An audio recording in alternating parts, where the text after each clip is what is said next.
Hello സുഹൃത്ത്, നമസ്കാരം. JD's current അഫേഴ്സിലേക്ക് സ്വാഗതം. ഇന്ന് മാർച്ച് 11, ഏറ്റവും ലേറ്റസ്റ്റ് ആയിട്ടുള്ള കറണ്ട് അഫേഴ്സുമായി JD's കറണ്ട് അഫേഴ്സ്. PSC UPSCക്ക് വരാൻ സാധ്യതയുള്ള ക്വസ്റ്റ്യൻസ് ആണ് JD's കറണ്ട് അഫേഴ്സ് ഓരോ ദിവസവും നൽകാൻ ശ്രമിക്കുന്നത്. അതുപോലെ തന്നെ ഈ ചോദ്യങ്ങൾ എല്ലാം തന്നെ എല്ലാ തിങ്കളാഴ്ചയും JD's കറണ്ട് അഫേഴ്സിൻ്റെ ടെലിഗ്രാം ചാനലിൽ അപ്ലോഡ് ചെയ്യുന്നുണ്ട്. ഈ വീഡിയോയുടെ ഡിസ്ക്രിപ്ഷൻ ബോക്സിൽ അതിൻ്റെ ലിങ്കും നൽകുന്നുണ്ട്. നമ്മളിന്നും അത് അപ്ഡേറ്റ് ചെയ്ത് പോവുകയാണെങ്കിൽ ഇവിടെയും അതുപോലെ തന്നെ ടെലിഗ്രാം ചാനലിലെ ആ ഒരു ക്വസ്റ്റ്യൻ ആൻസേഴ്സ് നമ്മളത് റിഫ്രഷ് ചെയ്യുകയാണെങ്കിൽ നമുക്ക് കുറേ കൂടി ഓർമ്മ നിൽക്കും. പത്രങ്ങളിൽ വരുന്ന കാര്യങ്ങളാണ് ഡെയിലി അത് അപ്ലോഡ് ചെയ്തുകൊണ്ടിരിക്കുന്നത്. ഇന്ന് മാർച്ച് 11 നമുക്ക് ഇന്നത്തെ ലേറ്റസ്റ്റ് ആയിട്ടുള്ള കറണ്ട് അഫേഴ്സിലേക്ക് പോകാം. ഒരു ന്യൂസ് ഹെഡിംഗ് ആണ്: joint special force exercise Kanjar 12 begins on March 12. സംയുക്ത പ്രത്യേക സേനാ അഭ്യാസം ഗഞ്ചാർ 12 മാർച്ച് 10 ആരംഭിക്കുന്നു. ഇതൊരു മിലിറ്ററി എക്സസൈസ് ആണ്. ഡിഫൻസ് ആയി ബന്ധപ്പെട്ട ഒരു കറണ്ട് അഫേഴ്സ് ആണ്. നമുക്ക് ഈ കറണ്ട് അഫേഴ്സിൻ്റെ ഡീറ്റെയിൽസിലേക്ക് പോകാം. ഇന്ത്യയും ഏത് രാജ്യം തമ്മിലുള്ള സംയുക്ത സൈനിക അഭ്യാസമാണ് ഗഞ്ചാർ 12? India Kyrgyzstan. ഇന്ത്യ കിർഗിസ്ഥാൻ്റെ ഒരു ജോയിന്റ് മിലിറ്ററി എക്സസൈസ് ഇത് ആരംഭിച്ചു.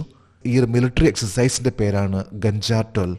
ഇന്ത്യ കിർഗിസ്ഥാൻ തമ്മിലുള്ള ഒരു എക്സസൈസ് ആണ് ഗഞ്ചാർ. അതിൻ്റെ 12 എന്ന് പറയുമ്പോൾ 12ാം പതിപ്പാണ്. 12ാമത്തെ പ്രാവശ്യമാണ് ഈ ഒരു എക്സസൈസ് നടത്തുന്നത്. ഇന്ത്യ കിർഗിസ്ഥാൻ സംയുക്ത പ്രത്യേക സേന അഭ്യാസം ഗഞ്ചാർ 12 എവിടെ നടക്കും? കിർഗിസ്ഥാൻ. 12ാമത്തെ ജോയിന്റ് മിലിറ്ററി ഫോഴ്സ് എക്സസൈസ് ഇത് നടക്കാൻ പോകുന്നത് കിർഗിസ്ഥാനിലാണ്. ഗഞ്ചാർ 2 എന്ന് പറയുന്ന എക്സസൈസ് ഇന്ത്യ കിർഗിസ്ഥാൻ്റെ ഒരു എക്സസൈസ് ആണ്. 12ാമത്തെ എക്സസൈസ് ആണിപ്പോൾ ഇന്ത്യൻ മിലിറ്ററി ഫോഴ്സ് കിർഗിസ്ഥാനിലെത്തുകയും അവിടെയായിരിക്കുള്ളൂ ഇതിൻ്റെ എക്സസൈസ്. 2025 മാർച്ച് 10 മുതൽ മാർച്ച് 23 വരെ ഗഞ്ചാർ 2-ൽ ഇന്ത്യയിൽ നിന്നുള്ള ഏത് റെജിമെൻറ്റ് പങ്കെടുക്കുന്നു? Parachute regiment special force. Indian ആർമിയിലെ ഒരു സ്പെഷ്യൽ ഫോഴ്സ് ആണ് പാരച്യൂട്ട് റെജിമെൻറ്റ്. പാരച്യൂട്ട് റെജിമെൻറ്റ് ആണ് മാർച്ച് 10 മുതൽ മാർച്ച് 23 വരെ നടക്കുന്ന ഗഞ്ചാർ 12 എന്ന് പറയുന്ന എക്സസൈസിൽ പങ്കെടുക്കുന്നത്. ജോയിന്റ് പ്രത്യേക സേനാ അഭ്യാസത്തിൻ്റെ 11ാം പതിപ്പ് ഗഞ്ചാർ എവിടെയാണ് നടന്നത്? ഇന്ത്യ. 11ാമത്തെ പതിപ്പ് ഗഞ്ചാർ 11 ആണ്, 12 അല്ല. ഗഞ്ചാർ 11 എന്ന എക്സസൈസ് ഇത് നടന്നിട്ടുള്ളത് ഇന്ത്യയിലാണ്. ഗഞ്ചാർ 12 എന്ന് പറയുന്ന എക്സസൈസ് ഇത് നടക്കാൻ പോകുന്നത് കിർഗിസ്ഥാനിലാണ്. ഇന്ത്യയിലെ പാരച്യൂട്ട് റെജിമെൻറ്റ് ആയിട്ടുള്ള ആർമി ഫോഴ്സ് ആണ് പങ്കെടുക്കുന്നത്. ഒരു ന്യൂസ് ഹെഡിംഗ് ആണ്: justice Joymalya Bagchi appointment to the supreme court. Justice Joymalya Bagchi supreme കോടതിയിലേക്ക് നിയമിതനായി. ഒരു ലേറ്റസ്റ്റ് ആയിട്ടുള്ള വാർത്തയാണ്. പ്രത്യേകിച്ച് ജസ്റ്റിസ് ജോയ്മാല ബാഗ്ചി എന്തുകൊണ്ട് അദ്ദേഹത്തിൻ്റെ വാർത്ത ഇന്ന് ഹൈലൈറ്റായി എന്ന് പറയുമ്പോൾ, ഒരു ചീഫ് ജസ്റ്റിസ് ആകാൻ സാധ്യതയുള്ള ഒരു സുപ്രീം കോടതിയിലേക്ക് എത്തിയിട്ടുള്ള ജസ്റ്റിസ് ആണ് ജോയ്മാല ബാഗ്ചി. നമുക്ക് ഈ കറണ്ട് അഫേഴ്സിൻ്റെ ഡീറ്റെയിൽസിലേക്ക് പോകാം. ഏത് ഹൈക്കോടതിയിൽ നിന്നാണ് ജസ്റ്റിസ് ജോയ്മാല ബാഗ്ചി സുപ്രീം കോടതിയിലേക്ക് ഉയർത്തപ്പെട്ടത്?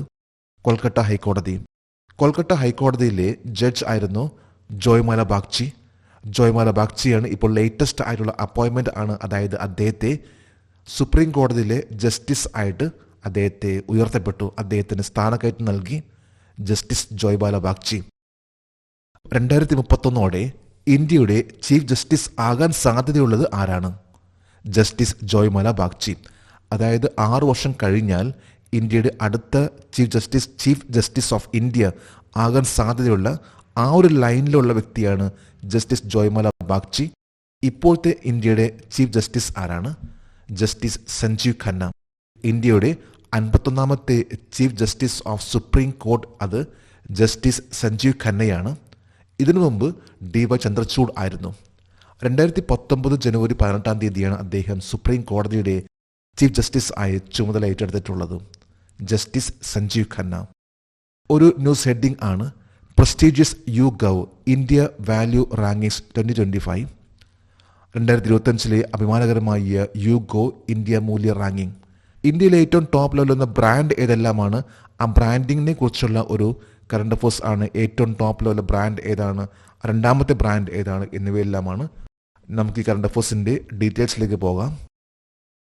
2025 അഭിമാനകരമായ YouGov ഇന്ത്യ മൂല്യ റാങ്കിങ്ങിൽ ഇന്ത്യയിലെ ഏറ്റവും മൂല്യമുള്ള 3ാമത്തെ ബ്രാൻഡായി ഏത് ബ്രാൻഡിനെയാണ് തിരഞ്ഞെടുത്തത്?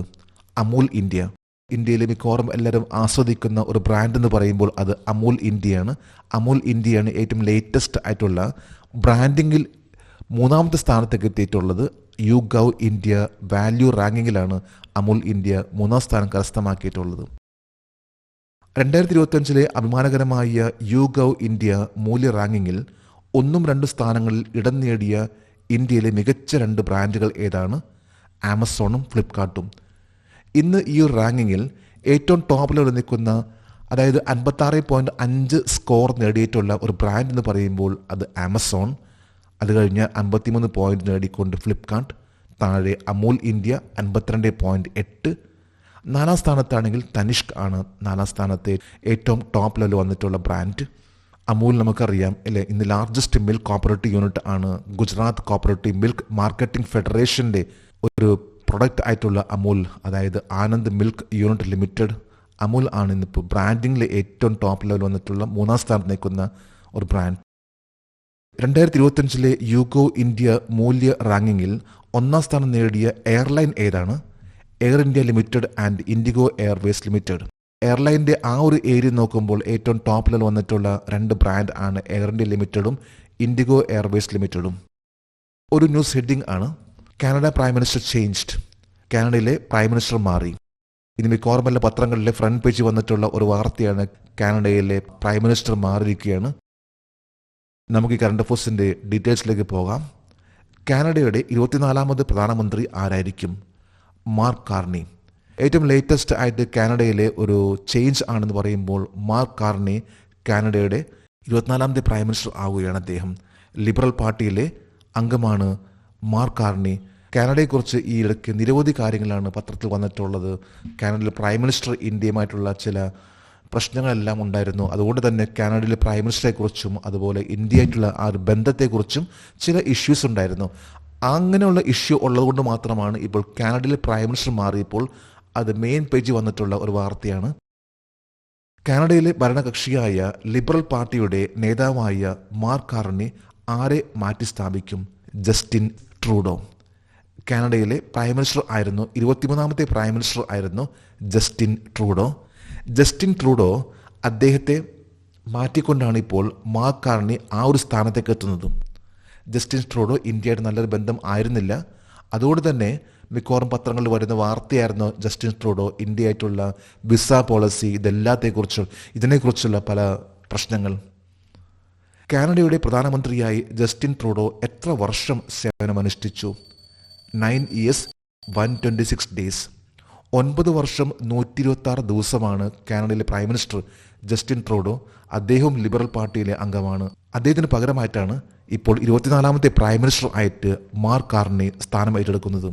ഒരു ന്യൂസ് ഹെഡിംഗ് ആണ് Rashmika makes history with 3 consecutive ₹500 crore blockbusters. തുടർച്ചയായി 3 500 കോടി രൂപയുടെ ബ്ലോക്ക് ബസ്റ്ററുകളുമായി രാഷ്മിക ചരിത്രം സൃഷ്ടിച്ചു. ഫിലിം ഇൻഡസ്ട്രിയുമായി ബന്ധപ്പെട്ട ഒരു വാർത്തയാണ്. അതായത് ബ്ലോക്ക് ബസ്റ്റർ ഫിലിം 500 കോടി കവിഞ്ഞു നിൽക്കുന്ന ഫിലിമിൽ തുടർച്ചയായിട്ട് 3ാമത്തെ പ്രാവശ്യമാണ് രാഷ്മിക മന്ദാന ഈ ഒരു സ്ഥാനത്തേക്ക് എത്തുന്നത്. നമുക്ക് ഈ കറണ്ട് അഫയേഴ്സിൻ്റെ ഡീറ്റെയിൽസിലേക്ക് പോകാം. തുടർച്ചയായി 3 സിനിമകളിൽ അഭിനയിച്ച് 500 കോടി രൂപ ക്ലബിൽ പ്രവേശിച്ച ആദ്യ ഇന്ത്യൻ നടി ആരാണ്? രാഷ്മിക മന്ദാന. അഭിനയിച്ച 3 ചിത്രങ്ങൾ, ഈ ചിത്രങ്ങൾ 3ഉം 500 കോടി ക്ലബിലേക്ക് കടന്നു വന്നിട്ടുള്ള ഇന്ത്യയിലെ ആദ്യത്തെ ഒരു വ്യക്തി എന്ന് പറയുമ്പോൾ അത് രാഷ്മിക മന്ദാനയാണ്. 500 കോടി രൂപ ക്ലബിൽ പ്രവേശിച്ച രാഷ്മിക മന്ദാന ഏത് സിനിമാ നടിയുടെ റെക്കോർഡ് മറികടന്നു? ദീപിക പഡുകോൺ. ദീപിക പഡുകോൺ 2 പ്രാവശ്യമാണ് 500 കോടി ആ ക്ലബിൽ എത്തിയിട്ടുള്ളത്. എന്നാൽ രാഷ്മിക മന്ദാന 3ാമത്തെ പ്രാവശ്യം തുടർച്ചയായിട്ട് 500 കോടി ക്ലബിലേക്ക് എത്തി. ആദ്യത്തെ ഒരു ആക്ട്രസ് ആണ് ഇത്തരത്തിൽ തുടർച്ചയായിട്ട് 3 പ്രാവശ്യം 500 കോടി രൂപ വരുമാനം വന്നിട്ടുള്ള ആ ഒരു സിനിമകളിലെ ആ ക്ലബിലേക്ക് എത്തിയിട്ടുള്ളത്. അടുത്തൊരു ന്യൂസ് ഹെഡിംഗ് ആണ് 54th national safety week being observed. 54ാമത് ദേശീയ സുരക്ഷാ വാരം ആചരിക്കുന്നു. എന്നാണ് എല്ലാ വർഷവും നാഷണൽ സേഫ്റ്റി വീക്ക് ആചരിക്കുന്നത്? നമുക്ക് ഈ കറണ്ട് അഫയേഴ്സിൻ്റെ ഡീറ്റെയിൽസിലേക്ക് പോകാം. രാജ്യമെമ്പാടും വർഷം തോറും ദേശീയ സുരക്ഷാ വാരം ആചരിക്കുന്ന ഒരു ആഴ്ച മാർച്ച് 4 മുതൽ 10 വരെ. ഇന്ത്യയിൽ എല്ലാ വർഷവും മാർച്ച് 4 മുതൽ 10 വരെ നാഷണൽ സേഫ്റ്റി വീക്ക് ആയിട്ട് ആചരിക്കുന്നു. ഈ വർഷം 54-ാമത്തെ നാഷണൽ സേഫ്റ്റി വീക്ക് ആയിരുന്നു. മാർച്ച് 4 മുതൽ 10 വരെ. 2025 മാർച്ച് 4-ന് രാജ്യമെമ്പാടും ആചരിക്കുന്ന 54-ാമത് ദേശീയ സുരക്ഷാ വാരാചരണത്തിൻ്റെ പ്രമേയം എന്തായിരുന്നു? Safety and well being crucial for Viksit Bharat. Viksit ഭാരതത്തിന് സുരക്ഷയും ക്ഷേമവും നിർണായകമാണ്. 54-ാമത്തെ നാഷണൽ സേഫ്റ്റി വീക്ക് ആണ് ഈ കഴിഞ്ഞ മാർച്ച് 4 മുതൽ ഇന്നലെ മാർച്ച് 10 വരെ ആഘോഷിച്ചിട്ടുള്ളത്. ഈ വർഷത്തെ തീം ആണ് safety and well being crucial for Viksit Bharat. March 4 മുതൽ 10 വരെ എല്ലാ വർഷവും ആഘോഷിക്കുന്ന ഒരു പ്രോഗ്രാം ആണ് നാഷണൽ സേഫ്റ്റി വീക്ക്. ഇന്നത്തെ കറണ്ട് അഫയേഴ്സിലെ last heading world para athletics grand prix 2025. World para athletic grand prix 2025. ഇന്ന് വേൾഡ് പാരാ അത്ലറ്റിക്സ് ആരംഭിക്കുകയാണ്. മാർച്ച് 11-ന് ആരംഭിക്കുകയാണ്. നമുക്ക് ഈ കറണ്ട് അഫയേഴ്സിൻ്റെ ഡീറ്റെയിൽസിലേക്ക് പോകാം. ഇന്ത്യയിലെ ആദ്യത്തെ world para athletics grand prix 2025 March 11 മുതൽ ഏത് നഗരത്തിലാണ് സംഘടിപ്പിക്കുന്നത്? ഡൽഹിയിൽ നിന്ന് ആരംഭിക്കുകയാണ്. ഇന്ത്യയിൽ ആദ്യമായിട്ടാണ് വേൾഡ് പാരാ അത്ലറ്റിക്സ് ഇത് സംഘടിപ്പിക്കുന്നത്. ഡൽഹിയിലെ ജവഹർലാൽ നെഹ്റു സ്റ്റേഡിയത്തിൽ വെച്ചാണ് ഈ ഒരു വേൾഡ് പാരാ അത്ലറ്റിക്സ് ഇത് നടക്കാൻ പോകുന്നത്. ഇതിനു മുമ്പ് നമ്മുടെ കറണ്ട് അഫയേഴ്സിൽ ഇതിനെക്കുറിച്ച് ഡീറ്റെയിൽസ് ഉണ്ടായിരുന്നു. 2025-ലെ വേൾഡ് പാരാ അത്ലറ്റിക്സ് ഗ്രാൻഡ് പ്രിക്സിൽ ഇന്ത്യയിൽ നിന്ന് എത്ര അത്ലറ്റുകൾ പങ്കെടുക്കുന്നു? 145 പാരാ അത്ലറ്റിക്സ്. 145 പാരാ അത്ലറ്റിക്സ് ആണ് ഇന്ത്യയിൽ നിന്ന് ഈ ഒരു വലിയൊരു മേളയിൽ, അതായത് വേൾഡ് പാരാ അത്ലറ്റിക് ഗ്രാൻഡ് പ്രിക്സിൽ പങ്കെടുക്കാൻ പോകുന്നത്. വലിയൊരു കോമ്പറ്റീഷൻ ആയിരിക്കുള്ളൂ ഇന്ന് ആരംഭിക്കുന്ന വേൾഡ് അത്ലറ്റിക് ഗ്രാൻഡ് പ്രിക്സിൽ. നമ്മളിന്ന് 18ഓളം കറണ്ട് അഫയേഴ്സ് അതുമായി ബന്ധപ്പെട്ട GK ഇന്നിവിടെ അപ്ഡേറ്റ് ചെയ്തു. നമ്മൾ ഓരോ പ്രാവശ്യം ഇതുപോലെ അപ്ഡേറ്റ് ചെയ്ത് പോവുകയാണെങ്കിൽ നമുക്കുണ്ടാകുന്നൊരു മാറ്റമുണ്ട്. നമ്മൾ ആ മാറ്റത്തിന് വേണ്ടി ശ്രമിച്ചുകൊണ്ടേയിരിക്കാം. ജേഡീസ് കറണ്ട് അഫയേഴ്സിൻ്റെ ഇന്നത്തെ ഈ വീഡിയോ കണ്ടിട്ട് ഇഷ്ടപ്പെട്ടെങ്കിൽ ഈ ചാനൽ സബ്സ്ക്രൈബ് ചെയ്യാനും ഷെയർ ചെയ്യാനും മറക്കരുത്. നമുക്ക് നാളെ വീണ്ടും പുതിയ കറണ്ട് അഫയേഴ്സുമായിട്ട് കാണാം. Thank you very much.